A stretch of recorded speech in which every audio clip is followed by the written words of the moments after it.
Hi everyone, my name is Patty Delgado. I'm part of the training and learning team with FIU Online, and I am happy to launch our professor development series brought to you by your faculty. So if anyone is interested, or you know of another faculty member that has some great things that they've done online that you think that they should also present on, by all means encourage them to submit for that. The submission form is up on our website. Before we get started, I just have my shameless plug for our on-demand courses. So the on-demand courses are tutorials that are available to you 24/7 at your leisure. If you are working on your course at 3 in the morning and you don't remember how to do something, you can't get a hold of anyone, you can go to the on-demand page and sign into any one of the courses that are available. There's about 30 of them at this point, and they're all different topics. Each one has a tutorial, a video on how to do it, a description, step-by-step, and you can also print out the PDF if that's what you prefer. The most recent one that went up is on our Blackboard Analytics. We launched Blackboard Analytics this semester, and it provides you with four different reports that lets you see what your students are doing, what kind of experiences they're having, and different things like that. You can also launch a student report so the students can see where they match up against the rest of the course. So all of this is on these little palm cards that you have. And if you have any questions, I'll be here after. But without further ado, I'm going to introduce Joe Schilly. He is our presenter today, and he's going to talk to you about personalized feedback for your students. Thank you. Hello.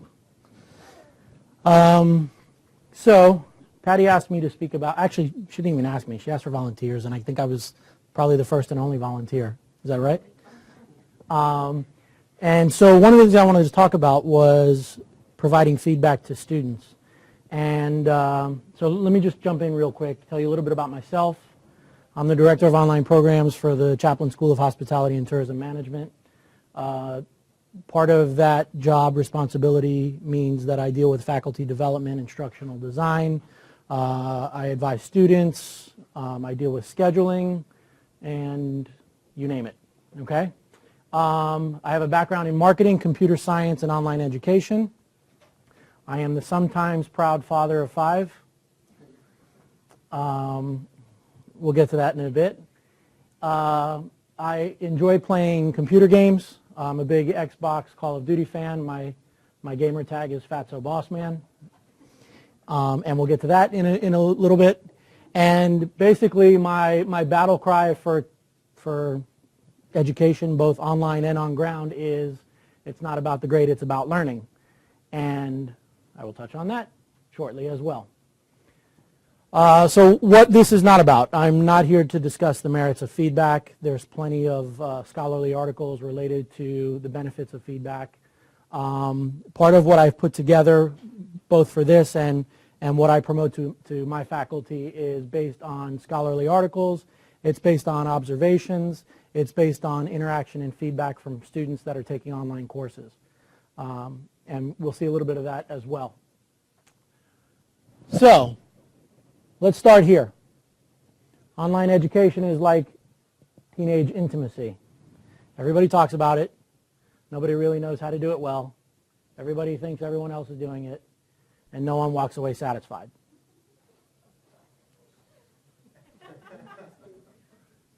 That pretty much covers it, right? So part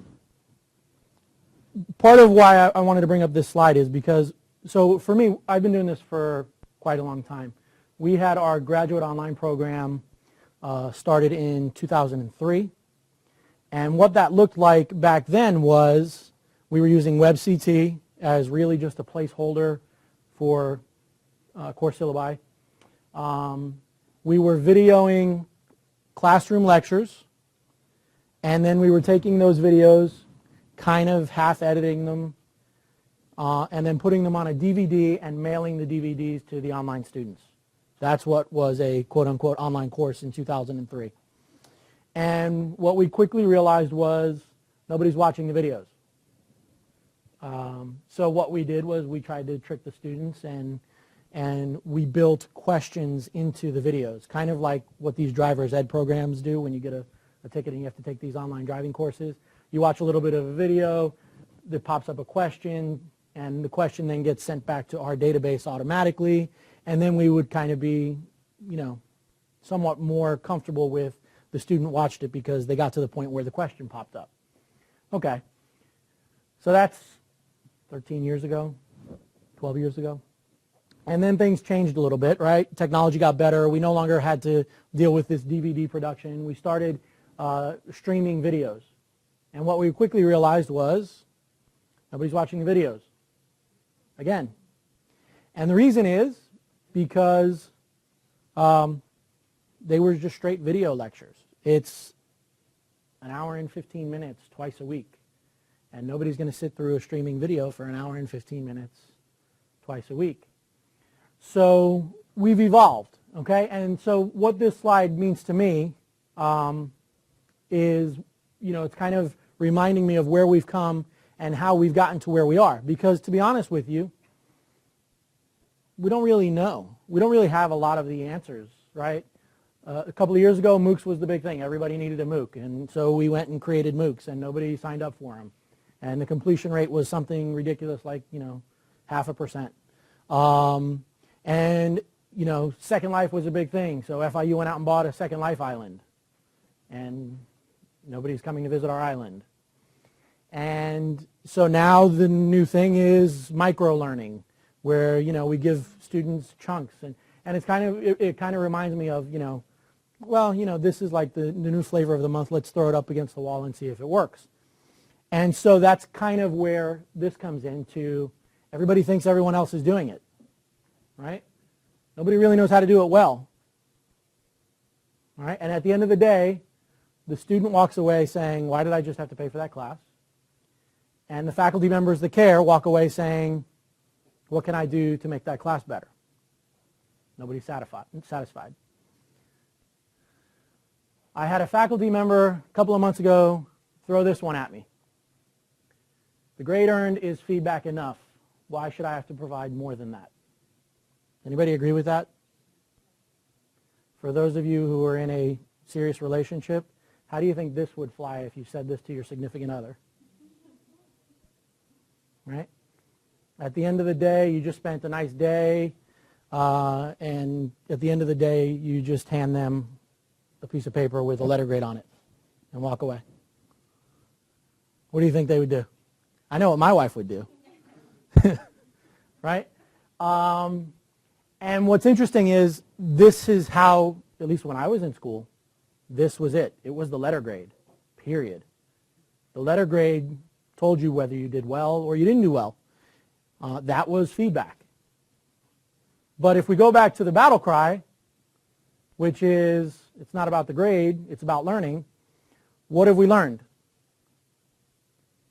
So what this is telling me is I can get an F on an assignment, get a D in this undergrad course, pass the class, but what have I learned? Nothing really, right? I learned how to get past the course. I haven't really learned anything. So my feeling on courses, both online and on ground, is I would have absolutely no issue giving every single person in my class an A if I thought they understood the material. And for me, the best form of assessment is to sit down with the person and maybe have a drink and talk to them. Because at that point, you basically have a real good understanding of what it is that they do or don't know. The problem is, when you have 4 classes, 50 students in a class, there isn't enough time in the day to schedule a meeting and have a drink, and by the X number of drinks, you probably wouldn't be coherent anyway. To have these conversations with students to understand what it is that they do or don't understand. So providing feedback is a good way to do that because, one, it lets the student feel like they're part of something. They're not just a number. And 2, it opens up that line of communication where the student who maybe doesn't understand something now has this line of communication opened up, even though it already existed before, but now for sure they have a line of communication to you. All right, so I'm glad nobody raised their hand about this one. All right. All right. So I mentioned earlier that my gamer tag is Fatso Boss Man. I am a big promoter and proponent of gaming. And when people hear gamification, they quickly fall into the trap of, this is going to be like Pac-Man or something for their class. And it's absolutely not what I'm talking about. What I'm talking about is if you've ever played a game, maybe it's on your phone, maybe it's on your computer, maybe it's on an Xbox or a PlayStation. If you've ever played a game, in most instances, you get immediate feedback. And what do you do then? Anybody play Call of Duty in here? Okay, what happens when you fail a mission? You respawn and try again. How do you get past where you failed the last time? Trial and error learning. Exactly. So that's my principles of gamification is, look, if I'm going to give you a quiz, take it as many times as you want. You're not going to get the same questions. Okay? But for me, it's not about memorization just to get the letter grade, to get the D in the undergraduate class. It's about understanding how to get past that mission. Right? So gamification is kind of a big thing for me. It's that constant feedback that you get in everything that you do. And we don't do this in education very often. In the business world, we do this quite often because we deal with simulations in business. As a matter of fact, as part of a senior project, I'm working with 2 students in computer science developing a marketing simulation to be used in our online marketing courses. And it's kind of the same concept. They're going to apply what they've learned in the class to this game, and they're going to get feedback as to how they did in a simulated real-world situation. Okay?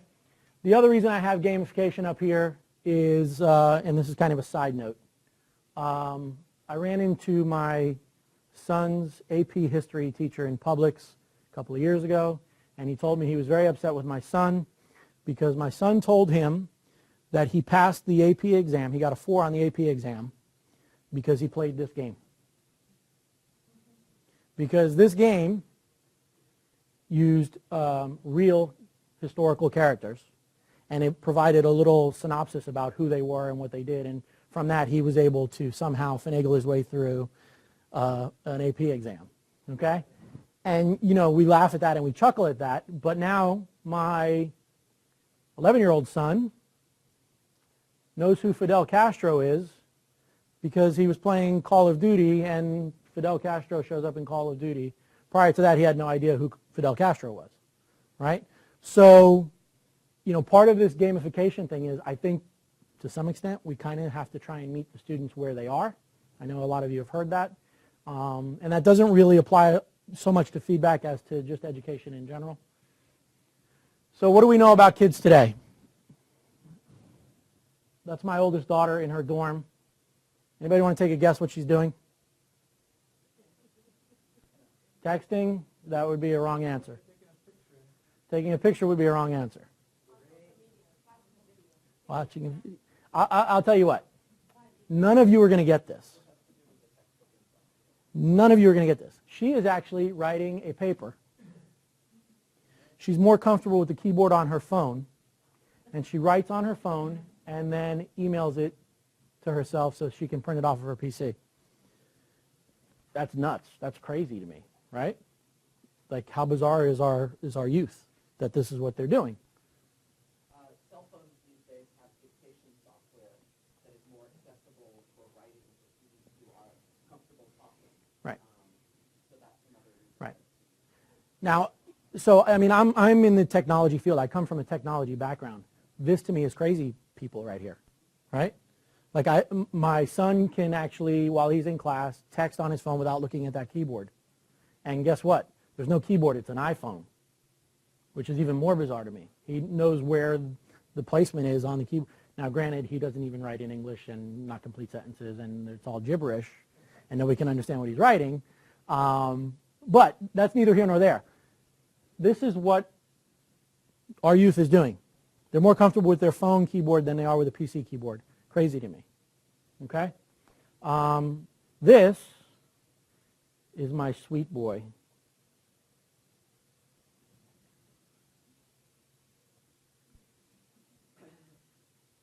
He obviously didn't know I was behind him.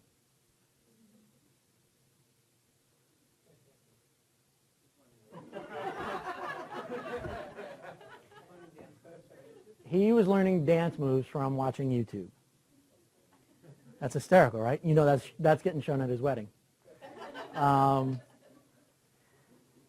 so, you know, for the non-dancers in the room, for the people who like to people watch, if we were to want to learn how to dance, what would we have done? We would have gone and taken a class, right? Today's students, that's not happening because the way technology has advanced, everything's at their fingertips, right? They know more about things that they shouldn't know, right? And so the internet, specifically search engines, are very powerful, and you know it's a little scary at some point. So what do we know? What do we know about students today? What we do know is their expectations are ridiculously through the roof. If they send you an email, they expect a reply. And not when you feel like sending it to them. They want instantaneous satisfaction. Okay? If they submit a paper or they take a test or a quiz, they want that graded within a day, 2 days max. Okay? So the expectations are really high. The students expect these things because in their real world, that's what they get. Right? If they want to learn about some historical figure, they go to Google, they type in, they get everything they want. Whether it's from Wikipedia and it's accurate, that's a different story. Right? But they can get all of this information at their fingertips at any point. How many of you don't allow, for those of you who teach face-to-face, how many of you don't allow students to have a computer in the classroom? One person. Okay. And so there's a lot of people who think it's a distraction. And there's a lot of merit to that. What I found in my face-to-face class is for the students who are there because they want to be there and want to learn, I could be discussing a topic, and while I'm discussing the topic, the students looking up information related to that topic on their computer raise their hand and bring up additional information to the discussion, which I think is wonderful. Now, the person in the back row who's looking on Facebook and posting on Instagram, whether or not they bring their computer to class isn't really relevant because they're still not going to be involved in the class, right? So, so the expectations from students are pretty clear to us. You know, we may not know whether it's blogs this week or microlearning or MOOCs. We may not have a clear understanding of that. What we have a clear understanding of is what student expectations are. All right, so feedback. And by the way, for those of you who already provide feedback to your students, yes? I have a question. When a student sends an email nowadays Yep. to a faculty member who wants an answer, Yep. and 15 minutes later they send another email, Yes. is that because they're used to the emails going always to the phone and Yes. getting immediate feedback? Absolutely. And yet, as faculty member, I don't have emails forwarded to my phone. Right. They're going on the computer, and when I log on the computer, I see them. So what I would say in your case is you need to set the expectation for the student, right? So maybe first day of class or in your syllabus or both, you let them know. If you send me an email, I'll reply to you within whatever this time period is. But they don't read the syllabus, right? Right. So maybe you should give a quiz on the syllabus to make sure they've read the syllabus. No grade, or maybe part of their participation grade or something along those lines. Take it as many times as you want. Take it as many times as you want. And put really strange questions on there, right? Because if there's a bio piece on your syllabus, give them a question about where you were. Name of my dog. Yeah, exactly. That's right. That's right. And I'm also a big proponent of introduction videos for online courses because, you know, in the first day of a face-to-face class, one of the things we do is we go over the syllabus, and a lot of classes end early because we went over the syllabus and that's the first day of class. We don't do that in an online course. So provide the same level of service that you would for a face-to-face course.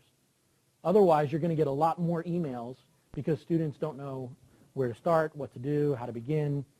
All of that you could eliminate with an intro video. All right?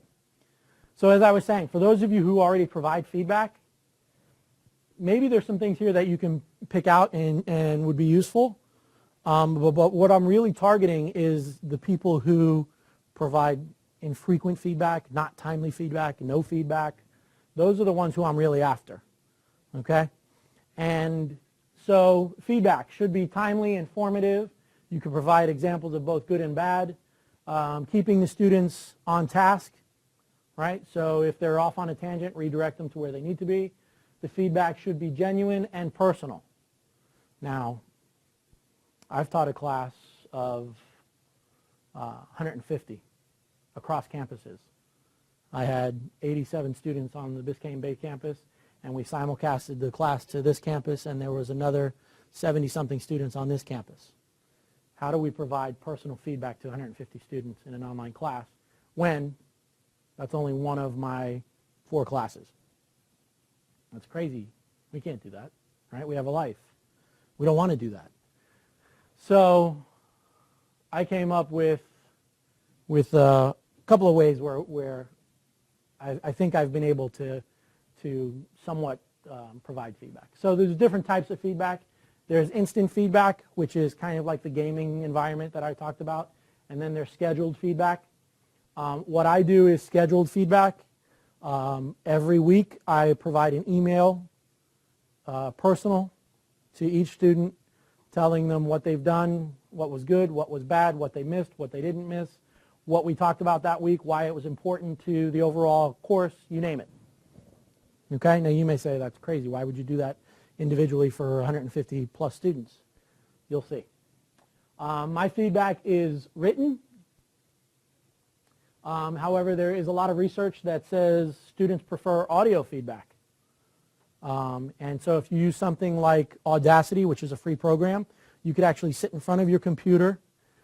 You can record audio feedback. It would actually be faster for you than actually typing a lot of the things. And you can save that file directly back into Blackboard under the grading when you provide feedback there. Okay? So there's audio, written, programmed, and live, which would be a one-on-one conversation, whether it's through Skype or Adobe Connect, or actually you have Office in-person meeting with the students. Okay? Some of those are a lot more difficult than others. All right, so before I get into what I did, I pulled some comments from Rate My Professor. These were from hospitality faculty members, people I know. And so this is what students are saying. And by the way, this is consistent with the evaluations that I get at the end of the semester. I also provide a survey different from the course evaluation to students, and I get similar comments in that as well. Disorganized, useless, no feedback, grades were not posted until the end of the semester, therefore you had no clue how you were doing in the course. Like, to me, that's terrible. Like, if I was a student in that class, I probably would be in the dean's office. Second one, the teacher is the worst. Never replied to any of my emails. And the last one, I took an online class because of my work schedule. The class was a joke. Watched videos, read the textbook, take a quiz. The professor never did anything. I basically taught myself by watching YouTube. Why did I have to pay for this class? And by the way, I've heard similar things to that more times than you can imagine. Okay? And the reason for that is, if we go back to that intimacy slide, part of it is faculty don't know. You know, there are still faculty members who think an online class is taking their face-to-face class, dumping it into Blackboard, and now I have an online class. Right? They don't understand that that's basically exactly what I just said. It's a dump. And so that model of, let's take my face-to-face class, put it in Blackboard, take a quiz, read some chapters, I'll answer an email if you send it to me, end of course, students don't want that. All right? So this is some student responses to the system that I put in place for my class and there's probably about 4 or 5 faculty members within hospitality who have adopted it. So these comments are across all of those classes. Thank you very much for your feedback. I truly appreciate it. Like I told Professor Dodge, being a fully online student is not easy. Being a fully online student is not easy to have a lot of communication with your professors. So far in my year of being an online student, both of you have been the only ones to give feedback, and it changes the whole perspective on the class. I truly appreciate it, and I really think this is how online classes should be conducted. Looking forward to the rest of the class. Thank you again. Well, that's great. I should retire after that, right? Like I should never have to teach after that. Different class. Thank you so much for touching base with me. I really appreciate detailed feedback to keep me on track. That's usually my biggest downfall with online classes because I don't know where I stand each week, like with actual classes in person. So this really means a lot to me. By the way, we really, I think, should do something about the writing of our students, but that's a whole nother conversation. Another one, I appreciate your comments regarding last week's assignment. I will definitely keep those in mind throughout this week. A couple of more, and these are actually equally as important. Thanks so much for your email. It really, it made me feel more like a student versus just a number, so thank you. Now these last two are kind of important to me. Thank you for your email. I had no idea I had missed those 2 assignments, and sadly enough, I had gone on Blackboard a lot throughout the week. I put all the dates in my calendar, so this shouldn't happen again. Thanks again. Have a great evening. So this is a student who didn't do anything and didn't even know they didn't do anything, which is even more bizarre. This happens. It happens. And so by me sending, or this probably wasn't even my class, by the instructor sending this student this email, it said, hey, by the way, I'm paying attention. You got zeros in everything for this week. If you have any questions, contact me. You need to do better moving forward. Get off your butt. Whatever it may be. Okay? You're opening the communication between this student and yourself. And then the last one, thank you for your email. I have a few concerns and questions. I'm in a meeting at work, so I'll email you later with my concerns. Again, opening the communication. You're basically making this a one-on-one communication now. Okay? So how do we get these? So here's my processes. If I have a large class and I provide a multiple choice exam, my multiple choice exams take a very long time to create. And the reason for that is I provide feedback, instant feedback, within the multiple choice quiz itself. So for every wrong answer, there's a blurb as to why it's the wrong answer. I don't give you the right answer. I just tell you why that answer is wrong. And take the quiz as many times as you want, just like the game. Okay? Now, this takes a long time to develop, right? Because if I'm going to give you a 25-question quiz, I'm probably going to have 200 questions in that quiz bank, especially because I'm letting you take it as many times as you want. Okay?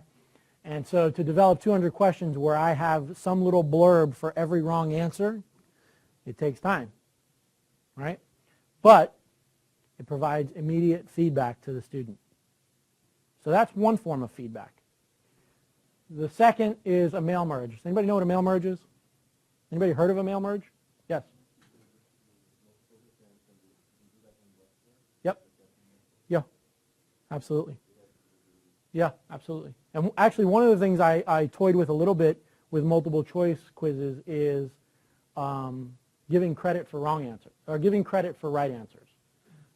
So if I had like 5 choices, one of the choices is incorrect, 4 of the choices are correct.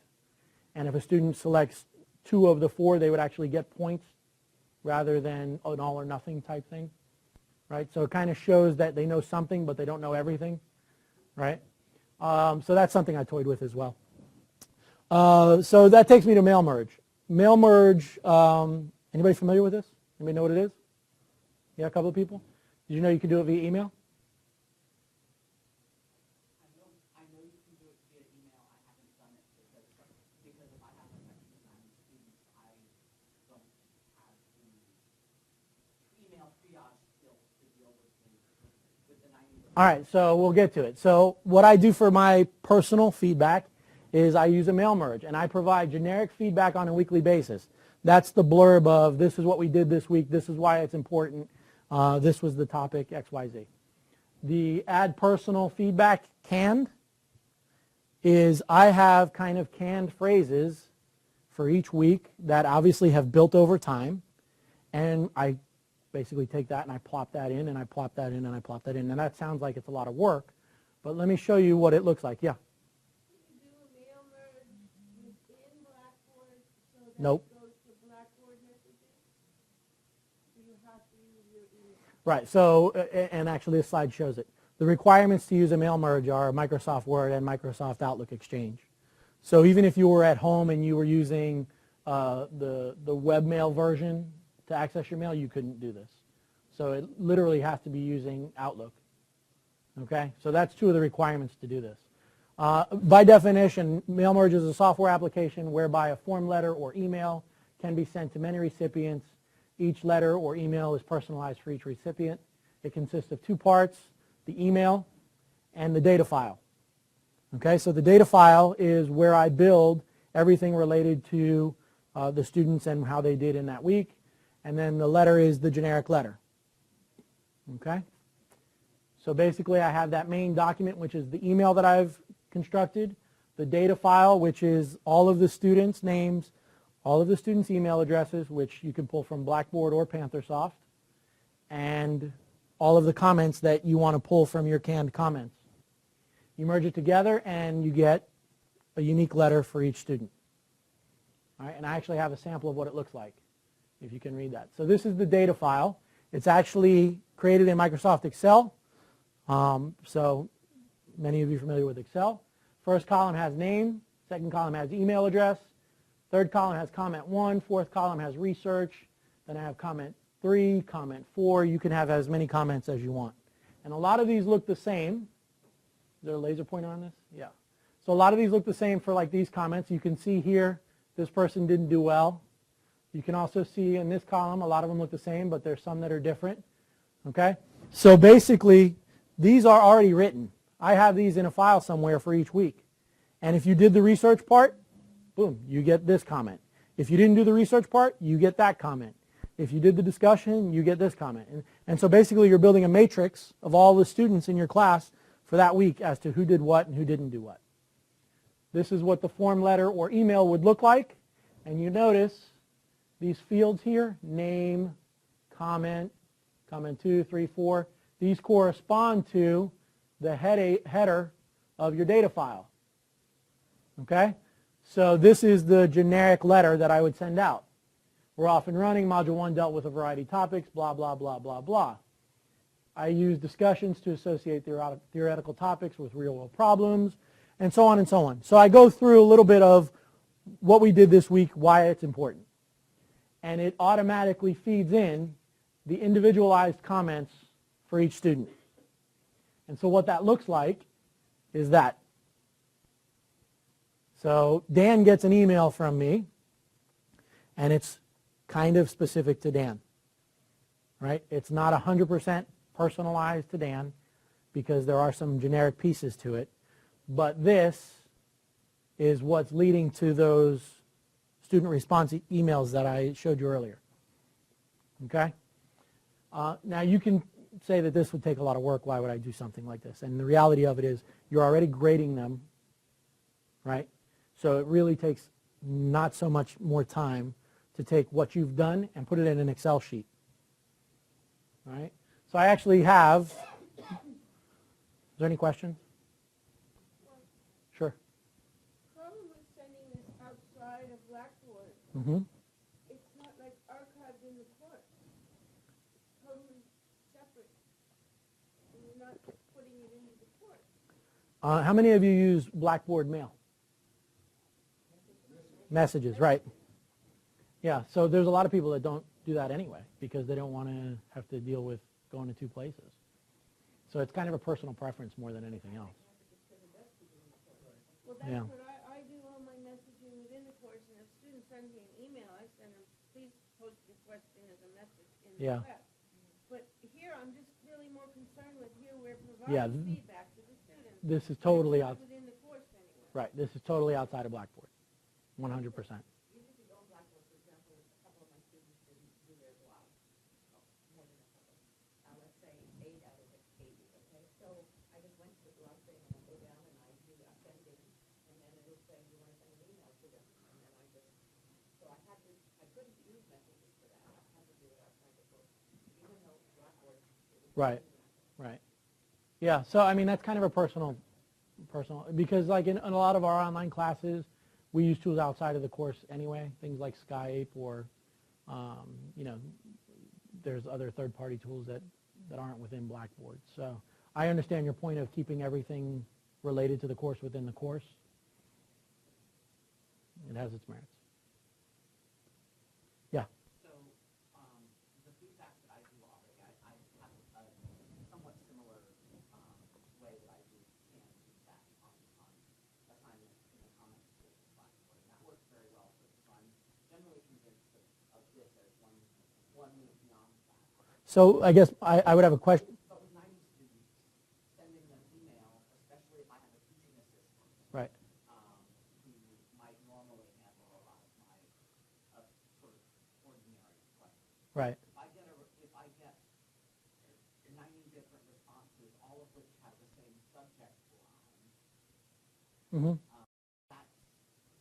that requires a different set of skills. You talk about how you do faculty development around So email triage and right. So managing that volume of email in the faculty. here's what's interesting about it, and I'm going to answer that with 2 points. So I give students however many chances to take a multiple choice exam, and for whatever reason, the men don't retake it. Like they're perfectly happy with their B grade. They got a B. They don't want to try and get an A. They're done. They took it one time. Women will take it as many times as they can to get the A.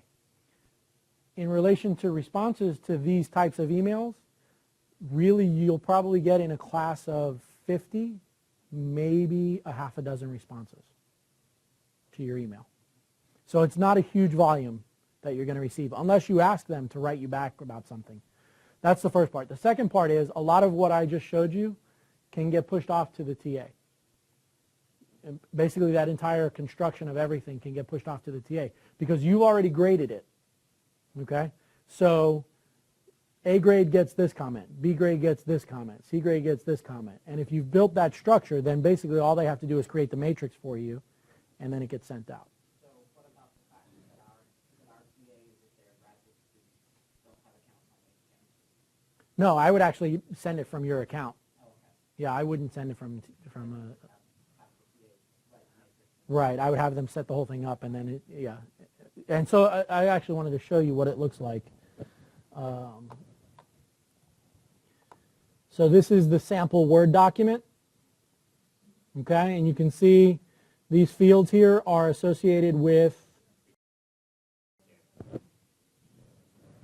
dun, dun, dun. How's that? Let's see if I can make it bigger.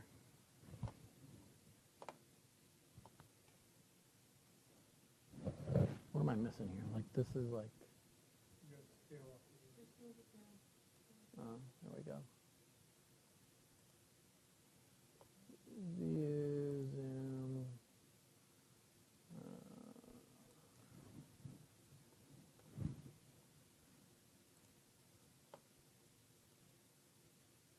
All right. So this is the document.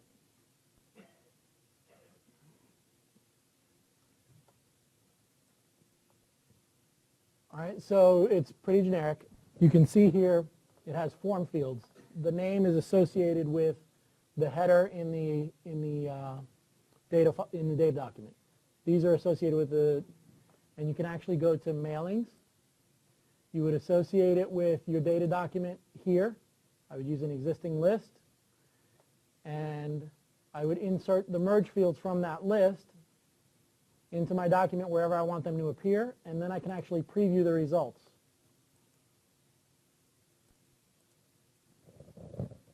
Okay, so this is what it would look like for this girl, and you can actually go through each one and see if there's any differences. Oops. All right, and then when you're done, you finish and merge, and you're going to send email messages, and it's going to come up and it's going to say, what do you want the subject of the email to be, and who are they sending it to? The email is pulled from my data document as well. So here's what my data document looks like, just so you all can see it.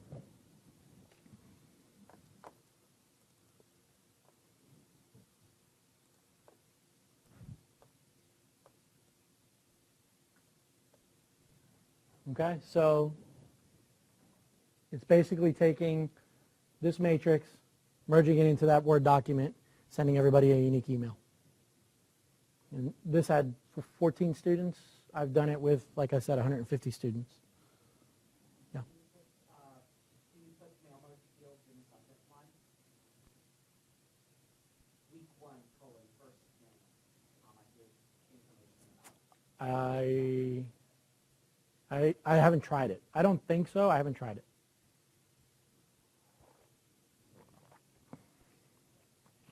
So that's it.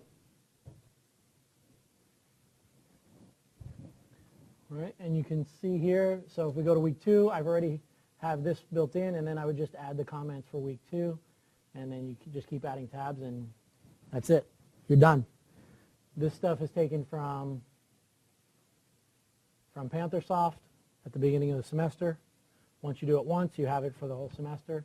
The comments, these comments I'll reuse from semester to semester. Module 1's Module 1, changes very infrequently.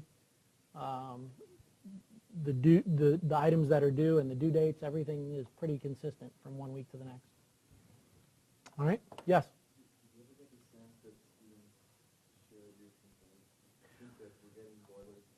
Right, and so he wanted to know if the students were sharing it and getting kind of like a, hey, you're getting this boilerplate email, right, this generic email.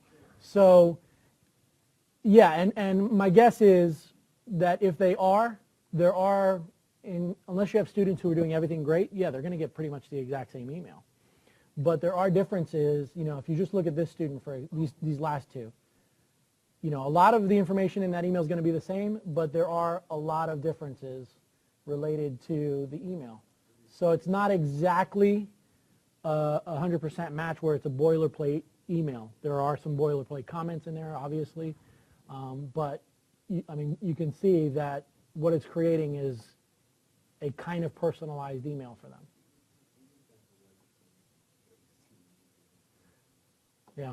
So and that's what I mean. You know, like, so if you had comments where anybody who received an 80 or above got this comment, 70 to 80 got this comment, and 70 and below got another comment. So you're dealing with 3 comments. You go in and you've already assigned those grades to the students. Now your TEA comes in and puts it in the matrix that this student got an 80, they get this comment. They build out the matrix for you, you go ahead and send it out.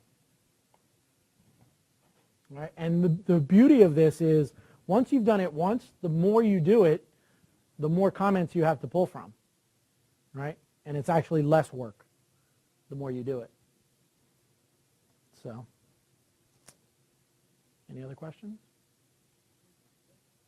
No? Thumbs up? I got a thumbs up. Let me drop the mic.